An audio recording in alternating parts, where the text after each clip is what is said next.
Assalamualaikum sahabat Galaxy, apa kabar?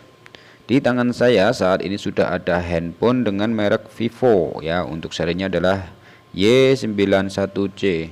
Handphone ini tidak bisa digeser atau untuk layar sentuhnya ini mati ya. Jika kita perhatikan di pojok kiri bagian bawah ini bekas terjatuh ya, karena di sini ada luka atau bekas terlihat pecah ya. Kemudian langkah pertama yang akan kita lakukan adalah kita akan membongkarnya. Kita lepas terlebih dahulu untuk slot SIM cardnya ya. Setelah slot SIM card ini kita lepas, kemudian kita akan membuka backdoornya. Cukup dengan menggunakan kuku saja ya. Di sini saya memperagakannya dengan menggunakan kuku. Baik, seperti ini. Kemudian kita bongkar, langsung saja kita bongkar, namun di sini masih ada fleksibel fingerprint ya. Kita lepas dan kita coba terlebih dahulu. Oke, kita lihat sejenak. Di sini seharusnya ada 3 buah baut ya. 1, 2, 3. Namun karena di sini sudah tidak ada kemungkinan ini handphone pernah diservis dan tidak dipasang kembali ya.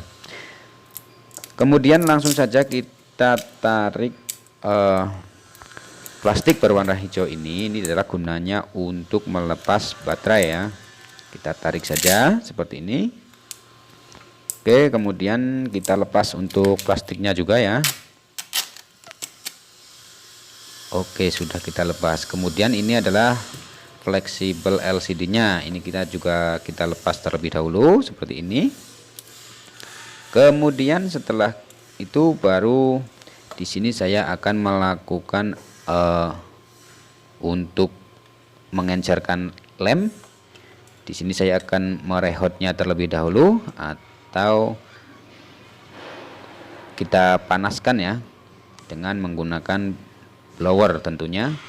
Di sini blower yang saya gunakan adalah dengan merek Quick 857D.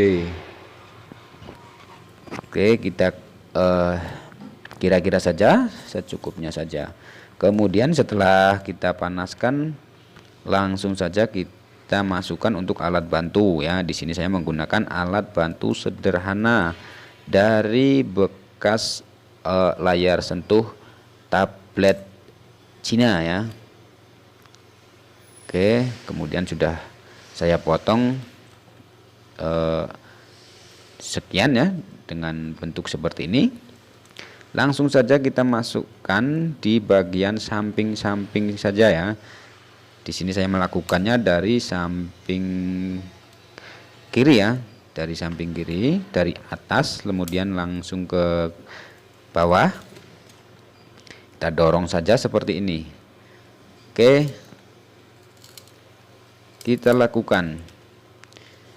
Kemudian jika sudah terbuka, langsung saja kita masukkan untuk alat bantunya ini lebih dalam lagi untuk mengangkat LCD-nya ya. Oke, seperti ini. Lalu kita buka saja. Dan untuk fleksibel LCD-nya itu berada di bagian bawah ya tentunya. Oke, kita ambil. Setelah kita ambil, kemudian langkah berikutnya adalah kita harus membersihkan ya di tepi-tepian ini bekas lem dan juga bekas pecahan jika ada ya, pecahan kaca. Oke, setelah kita bersihkan dan sudah bersih, benar-benar bersih seperti ini, barulah kemudian sekarang saya akan mencoba untuk LCD penggantinya. Di sini belum saya lakukan secara permanen, hanya untuk mencoba fungsi dari layar sentuhnya terlebih dahulu ya. Intinya kita pasangkan seperti ini, kita masukkan. Oke, kemudian kita pasang untuk soket LCD-nya ya, kita pasang. Hati-hati. Oke, seperti ini kita pasang. Lalu setelah soket LCD ini terpasang, barulah sekarang saya akan memasang untuk baterainya ya. Baterainya akan saya pasang seperti ini. Jangan lupa juga untuk soket konektor baterainya kita paskan ya. Lalu kita coba, kita nyalakan untuk handphonenya.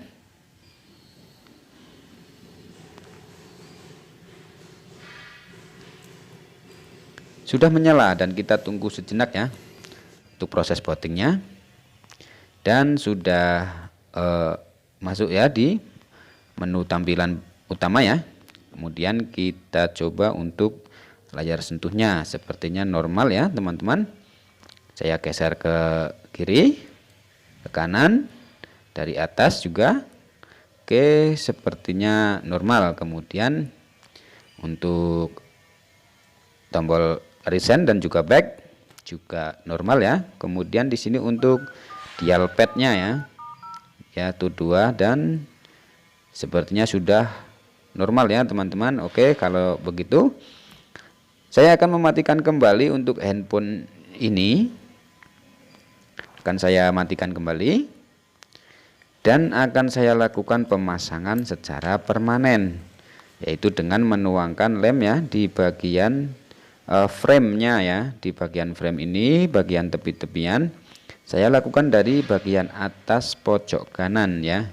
Kemudian mengikuti, kita tak kasihkan ke bawah ya. Kita tuangkan lemnya. Di sini saya menggunakan dengan merek Janlida T7000 ya, berwarna hitam. Oke.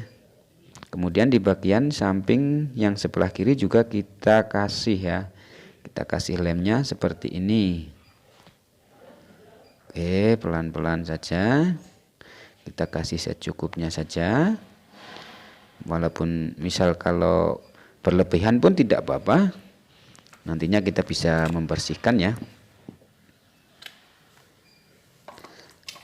Baik teman-teman, jika sudah untuk lemnya, kemudian sekarang saya akan langsung memasang LCD-nya ini secara permanen ya tentunya ya. Seperti ini. Kemudian saya akan melakukannya dari bagian bawah karena di sini ada fleksi LCD-nya berada di bagian bawah supaya nantinya tidak terjepit ya. Oke, kita paskan di frame-nya ini, pasang. Kemudian di bagian atas pun juga sama ya. Kemudian kita pijit-pijit aja perlahan-lahan ya di bagian samping-sampingnya ini. Oke, seperti ini. Jangan keras-keras ya. Oke, untuk menempelkan dengan lemnya ya tentunya. Oke, setelah itu baru saya akan pasang kembali untuk soket LCD-nya ya. Fleksibel LCD-nya ini saya pasang. Lalu sekarang saya akan menggunakan gelang karet ya. Alat sederhana ini ya, sederhana tapi bermanfaat ini ya. Gelang karet ini saya pasang. Kemudian saya untuk posisinya saya atur ya, separuh ini 2, kemudian yang separuhnya lagi kita kasih 1 lagi. Ini juga dibagi 2 juga ya, 2 kali ikatan ya. Oke, seperti ini ya teman-teman. Kita atur jaraknya juga seperti ini kira-kira. Kemudian di bagian tengah ya, di bagian tengah juga kita akan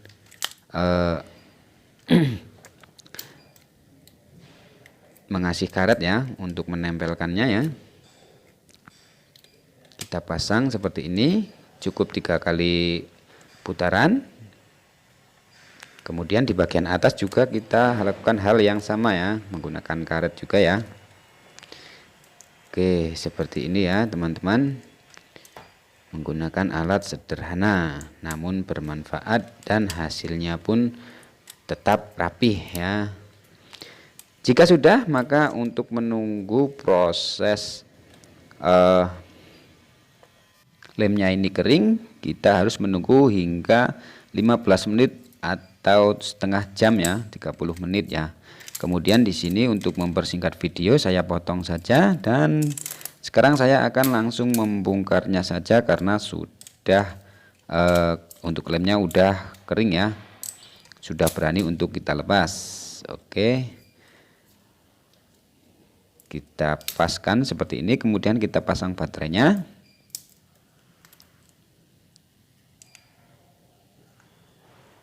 Oke, kemudian kan saya nyalakan kembali ya di sini untuk handphonenya, dan sudah menyala. Oke, untuk proses bootingnya kita harus menunggu sejenak ya tentunya. Kemudian langsung saja akan saya lepas untuk plastik pelindung layarnya ini, dan juga membersihkan sisa-sisa lem yang ada di pinggiran ya, di pinggiran-pinggiran ini supaya lebih rapi. Dan juga ini masih ada kertas segelnya juga akan saya buang. Kemudian di sini sudah masuk ke tampilan menu dan saya akan langsung mencobanya. Oke, terakhir kita akan gosok-gosok ini ya untuk lemnya yang masih keluar, lemnya yang keluar dari frame kita bersihkan, dan untuk hasil akhirnya adalah seperti ini ya teman-teman. Cukup rapih juga ya, tidak harus perlu dengan menggunakan alat yang mahal, namun tetap rapi. Oke, sekarang untuk fleksibel fingerprintnya ini kan saya pasang terlebih dahulu ya, seperti ini. Oke, kita paskan dan kita tekan. Kemudian untuk backdoornya akan saya pasang kembali ya, seperti ini. Saya lakukan dari bagian atas ya. Oke, kemudian kita pencet-pencet seperti ini ya. Untuk memasang backdoornya, lakukan dari bagian terserah ya teman-teman, mau dari bagian manapun bebas, yang penting diusahakan diurutkan ya, seperti ini. Oke, kemudian di bagian bawah juga sudah masuk ya. Oke, sudah masuk semua, dan untuk hasil akhirnya adalah seperti ini ya teman-teman. Cukup rapi juga ya. Baik teman-teman, sekian saja untuk tutorial kali ini, semoga bermanfaat dan sampai jumpa lagi di video saya berikutnya. Wassalamualaikum warahmatullahi wabarakatuh.